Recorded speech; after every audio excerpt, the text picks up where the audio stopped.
கந்தா கடம்பா திருமுருகையா சிவகார்த்திகேயா மால்மருகா செந்தமிழில் திருப்புகழ் பாடி நின்றால் மனம் மிஞ்சிடும் இன்பம் விளையுதையா.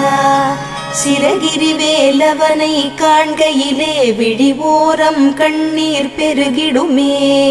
கந்த சஷ்டி கவச்சம் போதுவோர்க்கு கந்தன் கருணை என்றும் துணை வருமே. பங்குனி உத்திர நாளினிலே உனை நினைந்தே காவடி சுமந்து வந்தோம். புன்னகை புரியும் ஷண்முகனே உன் சன்னதி தேடி ஓடி வந்தோம். உன் பதம் பணிவது என் தவமே, என் மனதில் நிறைந்திடும் உன்முகமே. ஷண்முக பிரிய குஹ குரு சரவணனே வந்தே இன்னருளை தர வேண்டும். தென்பழனி மலையில் ஆண்டி முகம் சென்னி